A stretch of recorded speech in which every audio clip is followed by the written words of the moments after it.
Ndabasuhuje nanone nitwa Moses uturuka muri Kigali Bandiseri. Ese waba ari ufite icyifuzo cyo kugura kadasiteri nziza irusha ubwiza na etaje? Ni nayikuzaniye. Buri muntu wese yifuza kuba yatura ahantu heza akagura inzu nziza kandi adahenzwe. Reka mbereke inzu nabahitiyemo uyu munsi muri Kigali Bandiseri.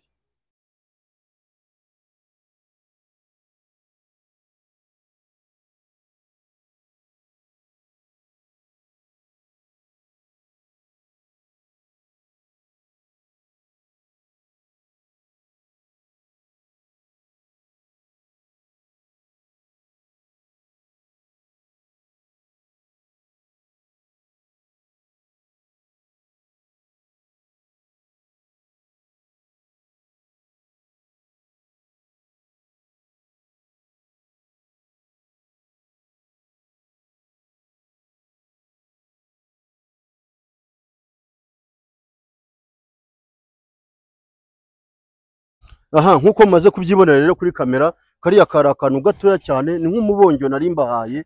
Iyi ni inzu nziza iri hano mu Busanza.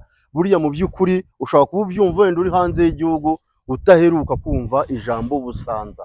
Busanza uri mu makaritsiye agezweho hano mu gihugu, kuko niho hantu harimo kubakwa amazu mashyashya agezweho nk'iyi ngiyi. Iyi nzu yacu ifite ibyumba 4, dushe na tuwarete 3 mu nzu, ikagira na rooftop.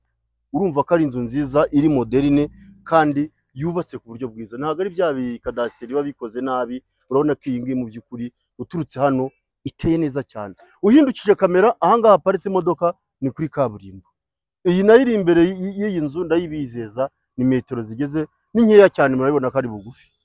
So iyi nzu yacu ihagaze ku giciro cyiza cyane, ninkubwira ngo kuri miliyoni 150 zirimo n'ibiganiro, ukaba wakiturira muri inzu bakaguha UPI yubatse gutya neza. Reka no kubatindira, twinjirane muri compound yayo nziza ifite nayo parking nk'imodoka 3, hanyuma murebe ubwiza bw'iyi nzu yacu.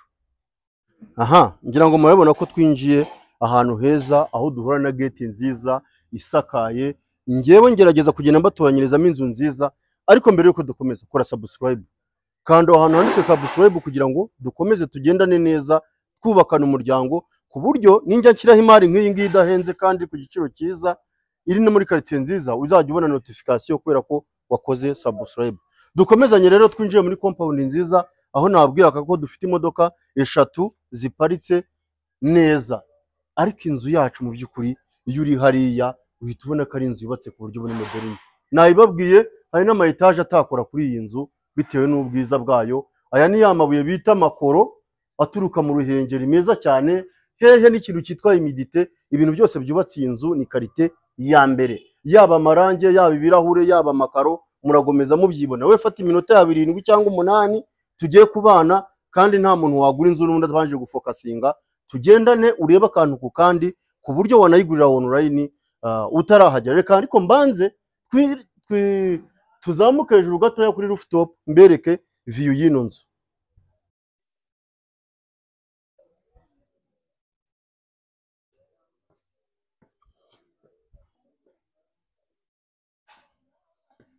Aha, reka nkwibira ibanga. Uzambabare ntuzagura inzu idafite rooftop. Aha ni hantu wicara mu by'ukuri, ushobora kwakira abashyitsi badashaka kujya muri salo, cyangwa se nawe ubwawe ukahicara n'umuryango wawe, ukaba waterera amaso ukareba ikirere cyose. Ngira ngo azuminze, ewe na stade Amahoro turayibona, ndetse rwose na arena ngiriye. Urumva ko waba ufite view nziza, ufite ahantu wanywera agacyayi wirebera abantu bagenda n'ikirere cyiza cyane. Reka no gutinda, ariko hano tuhafite amabuye meza cyane. Uyu mugabo nakunze ukuntu yubatse, yayihaye amarange make, ayihata amabuye agiye akomeye. Iyi nzu yabi y'amasaziro yawe bitewe n'ukuntu ikomeye. Ni amatafari ahiye kuva hasi kugera hejuru, ndetse akabomeka n'urugarika. Reka tukomezanye mbere ku bwiza buhura n'ubundi, n'ubwiza buhuye no kwisiga, niko babyita mu Kinyarwanda. Tugere muri salo murebe uko bimeze.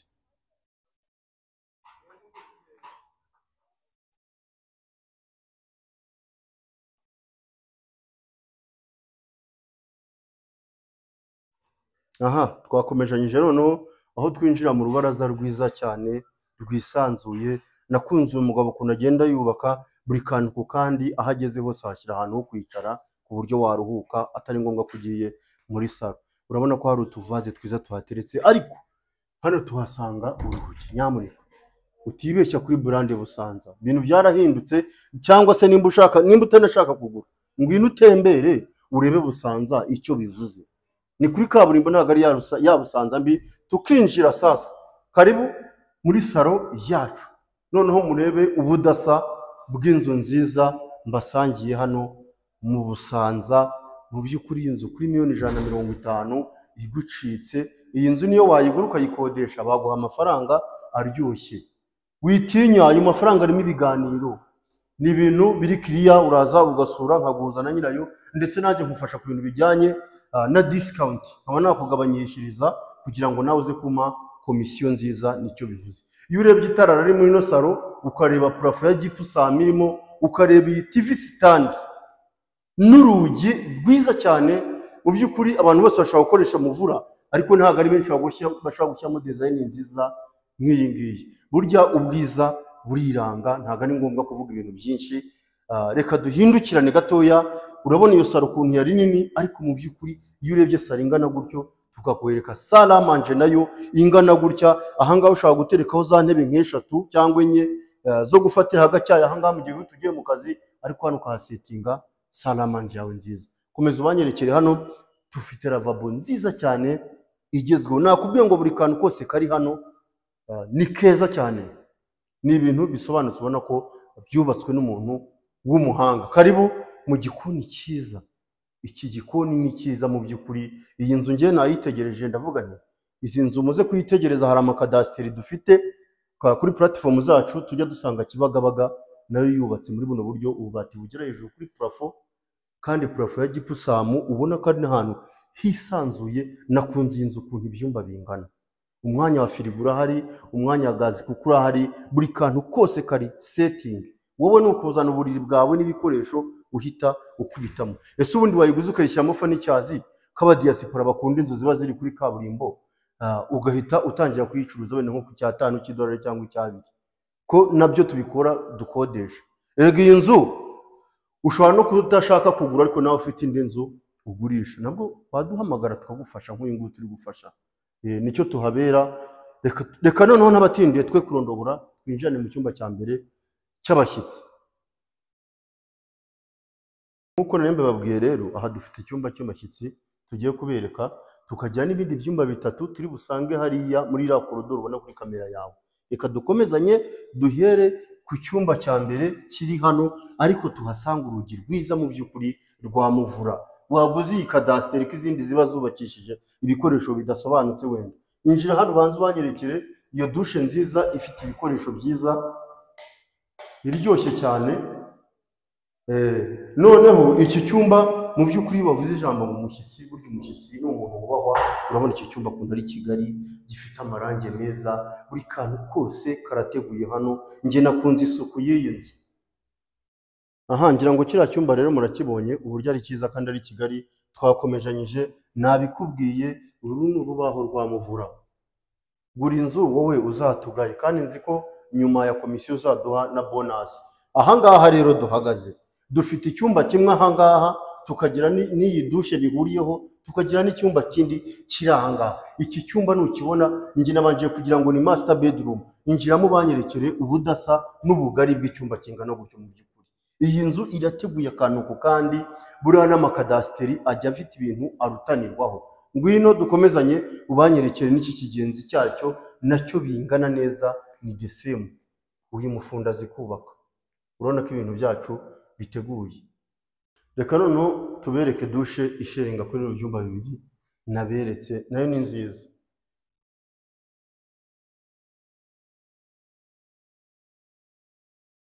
Karibu rero muri cya cyumba cyo twita master bedroom cyangwa se chambre principale ku bantu bakoresha igifaransa. Iyo winjiye ahangaha uhura n'ubudasa bw'ikintu cyitwa itara, design iteye ubwoba. Reba ibi bintu, ubu ahangaha ni umutwe w'igitanda, kuko nanjye ubu ngubu kubera kuzigendamo cyane maze kuba nk'umutekinisiye wazo. Aha niho batera igitanda. Mu by'ukuri salo nziza nini, ntabwo ari salo, ni icyumba cya chambre principale kinini gihagije koko we. Ahangaha ni washyiramo igitanda cya 2x2, washyiramo ibintu byose na televiziyo byajyamo. Karibu dukomezanye. Buriya ahantu hose ubwiza babuze utaza kwibeshya wenda ngo nta dushe na toilette ya chambre principale. Reba uru rwambariro, iyi ni vestiaire cyangwa se aho nyine wakambarira urabyumva. Tukagira hano dushe nziza ngari. Wowe inama nakugira, iyi nzu ushobora kuza ukayigura hano ukashyira cya kirahure cya shawa gitangira amazi. Urumva ko hano wahashyira jacuzzi bitewe n'ukuntu hangana, cyangwa se ukashyira cya kirahure cya shawa cyiza. Utuntu twose buryo ugisha ugasanga inzu ari ngari. Mu by'ukuri buriya utiyubakiye ushobora gukoramo nawe ibyo ushaka. Urabona ko dufite ibirahure byiza, amatara meza, buri kantu kose kari hano ni sawa. Wowe rero ukunze iyi nzu tubanye mu minota twaberekaga iyi nzu, iyo nimero iri kuri screen waduhamagara cyangwa ukatwandikira tukagufasha kugera kuri iyi nzu. Rero amahoro y'Imana agomeze kubana namwe, ariko nizere ko wakoze subscribe mu by'ukuri kugira ngo dukomeze tuzamukane. Ndabashimiye.